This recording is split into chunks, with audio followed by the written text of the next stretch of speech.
Hello, welcome back. I'm Statman Dave, and today we're going to be taking a look at how Mikel Arteta could set up Arsenal next season. This video is brought to you with Football Index, but anyway, let's get this party started.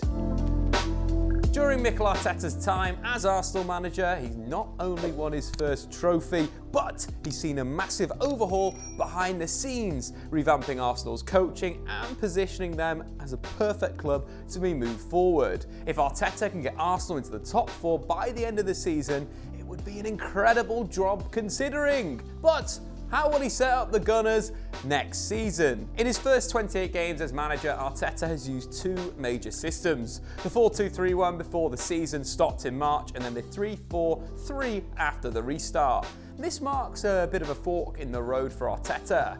Not many teams alternate between back fours and back threes as their main tactic, so Arteta will have to decide which one he's going to use moving forward. And I think this will be decided by the moves in the transfer market. But the side he could build, like last season's squad, should be more than capable of playing in both systems, personnel permitting. First up, goalkeeper. A serious injury to Bernd Leno handed Emi Martinez a chance to impress, and he did just that. Granted, he made only 9 Premier League appearances, but the Argentine had both a better save and clean sheet percentage than Leno, as well as preventing twice as many expected goals per 90. What's more is he's clearly more comfortable playing out the back than Leno, highlighted by Aubameyang's first goal in the FA Cup semi-final, where he was heavily involved, but very composed. Something Arteta is looking to implement. And given Arsenal's apparent lack of funds, they could be tempted to sell the German to raise funds for a transfer and then hand the starting spot to Emi Martinez. Get in the comments below, would you sell Leno and keep Martinez, or play Leno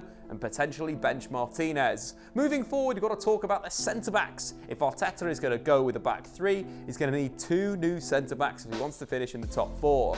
David Luiz will feature in some capacity, but being 33 and his contract expiring at the end of the season, Arsenal want a long-term replacement. But he could facilitate the back three if Arteta's heart is set on that. I think William Saliba will be a mainstay regardless of the system. He's got the potential to be a top-level ball-playing centre-back.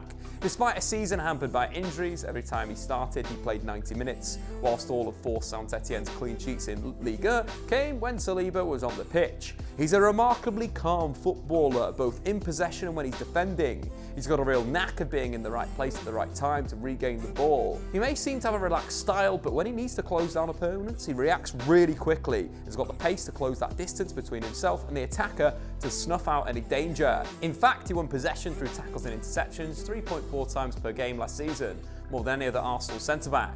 Arsenal fans, get excited to watch the young Frenchman this season. I think you've got an absolute bargain on your hands. Partnering him will be Gabriel. The Brazilian centre-back will be a good player for Arsenal. For Lille, he's been a mainstay in a back 4, but has got experience playing in a back 3, notably against PSG, but he did show a little bit of naivety in that game, perhaps inexperience within the system. Needless to say, he was out of position for PSG's first goal of the game, almost in an extra fullback position rather than a really good third centre-back position. But I think Arteta will iron this out of his game. He's got the raw materials to be a pretty good centre-back. He's physical, athletic and a good ball progressor. He loves carrying out of defence and then hitting either a long ball or playing shorter and then continuing his run as a decoy, although he does seem to be a little bit panicked in the final third, often running straight into a defender. But don't let that take away from the ability he has playing out the back. In fact, no Lille outfielder progressed the ball a greater distance last season than Gabriel. Defensively, he's very aggressive, and this could blend perfectly with Saliba's calmness, allowing Gabriel to step out and make challenges while Saliba is on hand to cover. I think these two have the potential to form a really good defensive partnership, but it may take a little bit of time for Arteta to give them a go as a 2. In a 3, I think Luiz would be a perfect partner to play in the middle of the current setup. Luiz could let Gabriel do the aggressive, erratic defending whilst he uses his experience to coach his centre-back partners through games. But another signing would set Arsenal up for the future, and getting an experienced ball player should be their target if they can pull it off. Despite signing a new 5-year deal with Brighton, I think Lewis Dunk would be a perfect addition. and if the price isn't ridiculous, should be targeted. Last season in the Premier League, he was the top player in terms of successful pressures and 4th best across Europe's top 5 leagues. He's also the top player outside the top 6 for passes, touches and progressive distance, and he may regret signing a new 5-year deal if someone like Arsenal or one of the big boys comes in for him. Perfect player for Arsenal going forward, Premier League ready to help the likes of Saliba and Gabriel adjust to life at Arsenal. At fullback though, Arsenal are sorted. The return to fitness of Hector Bellerin has seen him nail down the right-hand side, whilst on the other side, Kieran Tierney has finally arrived in London. The former Celtic captain will be a bargain at £25 million, mark my words. Much like his Tesco bag, Arsenal will get a lot of use out of him at left-back, either playing in that position in a back 4 or even a left centre-back in a back 3 or higher up as a wing-back. Tierney can become a proper complete wing-back, but he needs to produce more moments wide in the final third, like his assist versus Standard Liège in the Europa League, or more long passes over the top for Aubameyang like we saw in the FA Cup semi-final against Manchester City. This, mark my words, is going to be Tierney's year. Expect him to be considered one of the best fullbacks in the league come May. But Arteta also has options in these positions. Ainsley Maitland-Niles filled both at right back before Bellerin's return and superbly at left wing back in Arsenal's FA Cup run, moving inside to create more of a 4-3-3 in possession. While Saka also burst onto the scene in these positions at left back first, expect him to play higher up the pitch. But he's shown that he's more than capable at covering in defence, and his assist record so far in his career has been sensational, as well as a few goals that he's grabbed. I think Saka has got a massive future ahead of him in the Premier League, much like Kieran Tierney. But before we move on, guys, we've got to talk about Football Index, the place to buy stocks and shares in footballers. This summer is going to be the perfect time to get on those rising stars before they make their breakout moves or get a big money move abroad. For me, one guy you've got to be getting on is Odsonne Edouard, whether he makes a move to Arsenal, like I think he should do, or he doesn't, and eventually gets that big move, he's gonna get you some value. With more than 60 goals at youth level for PSG, with nicknames like the Rocket and Magic Odsonne, you know the guy's got some talent. But remember, you've got to be over the age of 18, gamble responsibly, and terms and conditions do apply on the Football Index website. But it's time to get Odsonne Edouard onto your portfolio. I'll be very much doing that over this summer. Moving up the pitch, it's time to talk about midfield. If Arsenal centre-backs, be it Saliba, Gabriel, David Luiz or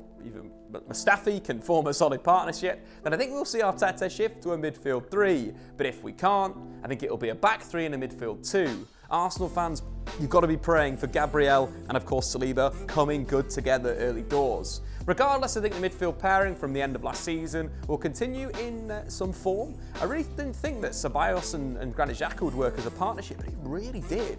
Xhaka's aggressive off-the-ball movement allowed Ceballos to sit and dictate from deep. But the pair can definitely be upgraded. Thomas Partey is the dream for Arsenal, but I can't see that happening, to be honest. Xhaka's performances have earned him a crack at the spot. So the upgrade comes potentially at the expense of Ceballos. Or Arteta is bold and shifts to the 4-3-3, playing Ceballos slightly deeper and bringing in The Leon man is a wonderful footballer. Watching him play, you'd assume he may be Spanish by trade, or even like a young David Luiz with an unbelievable technical ability and vision. But unlike the Real Sociedad legend, Edouard has fantastic defensive awareness, and he put in man-of-the-match performance in the Champions League quarter-final against Manchester City. Not just defensively, intercepting and recovering possession before carrying out and drawing fouls, his game by numbers really highlights his dominance. 8 ball recoveries, 4 take-ons, 4 fouls suffered, 2 tackles, 1 interception, and of course that crucial assist, which we're going to have a little bit of talk about, because it really showcases playmaking ability. Laporte in possession for City. His pass is intercepted as Craquet plays it to Edouard. He patiently waits before releasing Dembele with a perfect pass to finish. A super assist that not only showcased ability to spot Dembele, but his technical quality to pull off that pass. As much as it's seen as a bit of a controversial goal by Man City fans, who cares anyway, it was coming. Edouard was constantly looking to split City's defence with through balls. And this will be key for Arsenal. With the pace and movement in Arsenal's wide positions, Edouard will get a lot of joy slipping them through. Tactically as well, he wouldn't have to play in a 3 if Arteta reverted to a midfield pivot, either with a back 3 or a back 4. I'd expect him to sit and allow Xhaka to continue his role. The 1920 campaign saw Edouard perform a similar role next to Dembele to great effect, and last season he even played a lot of games at number 10, so could offer Arteta a hell of a lot of flexibility. And finally, we've got to talk about the forward line. I think the addition of Willian is a really smart signing, bringing in dead ball quality, versatility, but also a great work ethic. He may not fit into Arsenal's best 11, let me know in the comments below. The wide players probably picked themselves. Aubameyang. Let's talk about him first. Seems happy to stay, and Nicolas Pepe has also put in some cracking performances after the restart. I really expect Pepe to really kick on under Arteta now he's had time to settle in, which leaves the striking position. As much as Lacazette won his place back after the restart, I think he's far too inconsistent. And he's been linked with several moves away, and like with Leno, I think Arsenal will be wise to cash in on him now. And Arteta might not need a new signing, with Eddie Nketiah and Gabriel Martinelli looking like great youth prospects. Failing that, Aubameyang could be moved centrally, bringing Willian in on the left-hand side, or drawing a similar line, moving Pepe centrally and Willian to the right-hand side. Whether these are capable of leading the line for a season is questionable. And before you start, I know Aubameyang can do it, but I really like him off the left. His goal-scoring record is just much better there. Thoughts echoed by Mikel Arteta, who said, "He's scoring a lot of goals coming from that position. He's done it all his career. We know he can play as a 9, but at the moment, the balance of the team is a little bit better like this.